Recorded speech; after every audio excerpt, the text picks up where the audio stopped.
Vendredi 8 septembre 2023, Pratiquer la loyauté suprême à Christ. nous sommes reconnaissants envers Dieu de nous permettre de partager des moments aussi précieux avec vous sur votre chaîne, l'Aventure dans la Parole. Alors qu'une semaine s'achève à nouveau, nous prions que Dieu nous bénisse et que l'influence de sa parole sur nos cœurs se fasse encore sentir, afin que ce que nous avions appris reste gravé dans nos cœurs. Si les contenus que nous vous proposons vous font du bien, et nous savons qu'ils nous font du bien à nous, eh bien nous vous invitons à marquer votre appréciation en likant, en nous laissant des commentaires, en partageant le lien avec vos contacts, et n'oubliez surtout pas de vous abonner si ce n'est pas encore fait. Le texte à mémoriser que nous vous invitons à dire avec nous se trouve dans Éphésiens chapitre 6, le verset 9. Et vous, maîtres, agissez de même à leur égard, et abstenez-vous de menaces, sachant que leur maître et le vôtre est dans les cieux, et que devant lui il n'y a point d'acception de personne. Peut-il y avoir réellement unité au sein des familles? La Bible apporte-t-elle des réponses face aux crises entre les classes sociales? Les réflexions de cette semaine nous ont aidés à répondre à ces questions. Et nous avons commencé à le faire le samedi 1er septembre en introduisant la série de cette semaine qui était intitulée « Pratiquer la loyauté suprême à Christ ». Puis le dimanche 2 septembre, nous avons parlé des conseils aux enfants. Le lundi 3 septembre, conseil aux parents. Le mardi 4 septembre, l'esclavage dans l'écriture et l'histoire. Mercredi 5 septembre, esclave de Christ. Jeudi 6 septembre, maître mais esclave. Et aujourd'hui, vendredi 8 septembre, nous poursuivons avec des réflexions avancées. Dans Éphésiens chapitre 6, les versets 1 à 9, Paul poursuit son thème de l'unité que Dieu apporte à l'humanité et à l'Église par le Christ Jésus. Paul le fait en abordant deux questions familiales et sociales sensibles, la relation entre les générations et entre les esclaves et les maîtres. Parlons des relations entre générations. L'apôtre dit aux enfants qu'ils doivent obéir à leurs parents, selon le Seigneur, parce que cela est juste. Éphésiens 6, verset 1, c'est ce que nous avons vu dans nos séquences précédentes.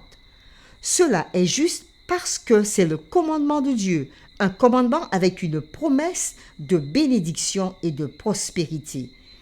D'autre part, Paul appelle les parents chrétiens à ne pas irriter les enfants en les traitant à leur guise.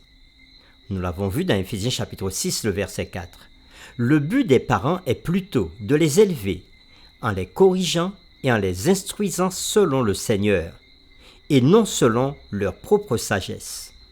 Les enfants doivent être éduqués et dirigés vers leur propre relation mûre avec le Seigneur.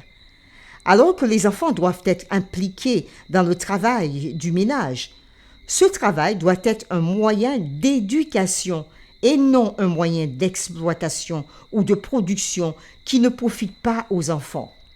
Les relations parents-enfants sont fondamentales pour la société. Malheureusement, différentes sociétés, à divers moments, ont été témoins, au sein de la relation familiale, soit de la maltraitance des parents, soit de la maltraitance des enfants, soit des deux. Paul est certain que cette tension intergénérationnelle causée par le péché ne peut être résolue dans l'Église que lorsqu'elle est en Christ. Parlons maintenant des relations maître-esclave. Paul appelle aux esclaves chrétiens à obéir à leur maître, selon la chair, avec crainte et tremblement, dans la simplicité de votre cœur, comme à Christ, dit-il, dans Éphésiens 6, verset 5. Paul ne voudrait pas dire par là qu'il place l'approbation divine sur quelque chose d'aussi manifestement mauvais et immoral que l'esclavage. Paul ne fait pas non plus de parallèle entre les maîtres terrestres et Christ. Paul insiste plutôt sur l'authenticité de la conversion des esclaves et des maîtres. Nous devons être de vrais chrétiens dans toutes les circonstances où nous nous trouvons. Dans ce monde pécheur, nous sommes souvent pris dans diverses situations difficiles. Certains d'entre nous sont incapables ou limités par une maladie, d'autres par une catastrophe naturelle ou sociale, et certains se retrouvent même à la fin de leur vie. Bien sûr, dans de telles circonstances, les Écritures nous enseignent à faire tout ce qui est en notre pouvoir pour améliorer ou changer notre situation. Mais cette stratégie n'est pas toujours possible à mettre en œuvre. Dans de telles circonstances, la chose la plus importante à faire pour le chrétien est de s'accrocher à sa foi authentique et à sa relation avec Christ. De même, Paul dit aux esclaves d'Éphèse, « Si vous êtes esclaves, comme l'a été Joseph en Égypte, et si vous ne pouvez pas changer cette terrible situation, souvenez-vous du mystère de l'Évangile, des bénédictions de Christ dans les lieux célestes et de l'honneur qu'il nous a donné en nous exaltant avec lui-même au trône de Dieu. » Rappelez-vous aussi le fait que nous sommes tous des pierres dans le temple de Dieu et membres de son corps, que nous avons fait l'expérience de la transformation profonde de nos cœurs et de nos modes de vie, de la transformation profonde de nos attitudes et de nos perspectives, et de la puissance du Saint-Esprit qui œuvre en nous pour produire des changements merveilleux. Ainsi, tout comme Joseph en Égypte, travaillez pour le Maître. Faites prospérer sa maison de la même manière que vous travailleriez pour Jésus. Une telle conduite n'est pas de l'adulation ou de la flatterie. Ce comportement n'est pas non plus une sous-estimation et n'équivaut pas au fait de développer une mentalité d'esclave. Au contraire, ce comportement représente l'essence de l'attitude chrétienne dans ses relations. Quelle que soit la circonstance ou la structure sociale, la chose la plus importante pour le chrétien est sa conversion, qui se traduira par une attitude sincère, diligente et parfaite envers le travail et la vie. D'autre part, Paul dit aux maîtres chrétiens de faire de même dans Éphésiens 6, verset 9, pour leurs esclaves, d'être un maître comme Jésus. Les maîtres terrestres ou les personnes riches et puissantes savent que Jésus est leur maître.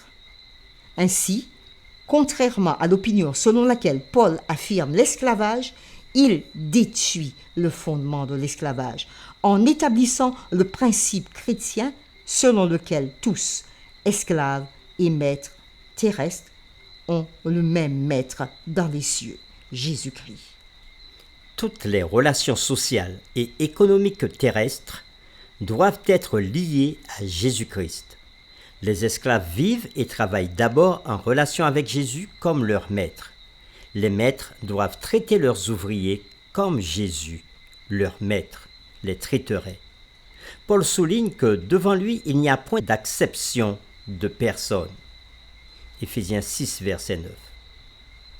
Suivant les pas de son maître Jésus, Paul croit qu'en prêchant l'évangile de l'unité et de l'amour en Christ, l'institution maléfique de l'esclavage s'effondrerait d'elle-même.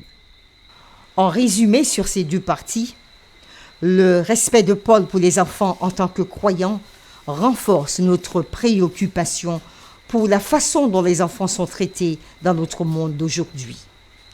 Sa parole au Père nous invite à considérer les responsabilités parentales. L'application des conseils de Paul aux esclaves, et en particulier ses conseils aux maîtres d'esclaves, est plus difficile, car le cadre social est éloigné pour beaucoup d'entre nous, et parce que nous savons que l'esclavage, sous quelque forme que ce soit, est l'un des plus grands maux moraux. Pourtant, puisque ces paroles sont inspirées et font partie des Écritures, nous devons penser à la façon de les appliquer aujourd'hui. Tout comme les croyants d'Éphèse au 1er siècle, nous avons le privilège et la responsabilité d'appliquer les valeurs de l'Évangile à nos relations. Les séquences de cette semaine se sont centrées sur deux grands thèmes. Le premier, l'unité entre les générations. Les enfants et les parents peuvent être vraiment unis lorsqu'ils se traitent avec amour mutuel dans le Seigneur. Deuxième grand thème, l'unité entre les classes sociales.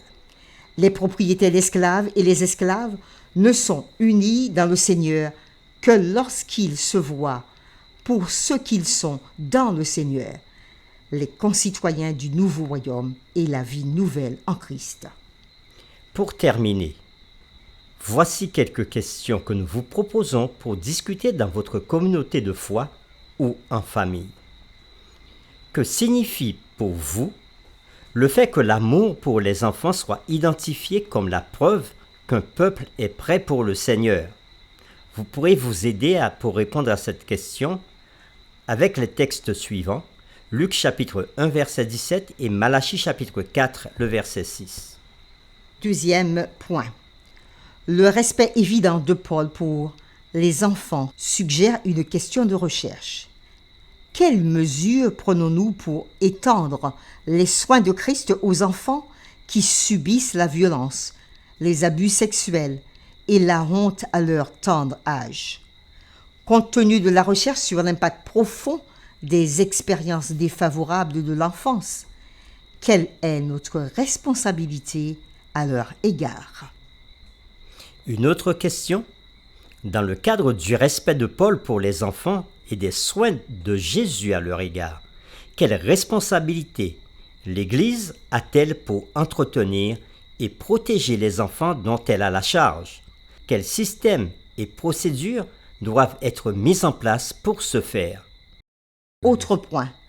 Le conseil de Paul aux esclaves et aux maîtres, cité dans Éphésiens 6, versets 5 à 9, est souvent appliqué aux relations entre les employés et les employeurs. En quoi cela pourrait-il être approprié? Quel danger y a-t-il en le faisant? Une autre question. L'esclavage reste une réalité douloureuse dans notre monde avec plus de 40 millions de personnes réduites en esclavage encore aujourd'hui. En tant que personnes libres, dont les ancêtres spirituels étaient fermement attachés à l'abolition de l'esclavage, quelles sont nos responsabilités envers ces fils et ces filles de Dieu asservis, alors que nous chantons « Christ brisera les chaînes, car l'esclave est notre frère, et en son nom cessera toute oppression ». Les paroles de ce chant ont été traduites du chant anglophone « Oh Holy Night ». La série numéro 11, Pratiquer la loyauté suprême de Christ, est terminée. Nous vous donnons rendez-vous pour une nouvelle série, la série numéro 12, intitulée « L'appel à tenir ferme ». Nous vous invitons à vous joindre à nous dans cette prière. Seigneur, tu es digne d'être magnifié, d'être célébré, d'être élevé. Tu es le Dieu puissant, le créateur de l'univers, le maître de toutes choses. Et nous te donnons adoration. Alors qu'une semaine d'études vient de se terminer, où nous avons vu différentes séquences, des séquences centrées sur la relation entre parents et enfants, ou encore sur la relation entre maître et esclave. Tu nous as permis de prendre conscience qu'il est bon pour les parents et les enfants d'avoir une relation équilibrée, centrée sur le Christ.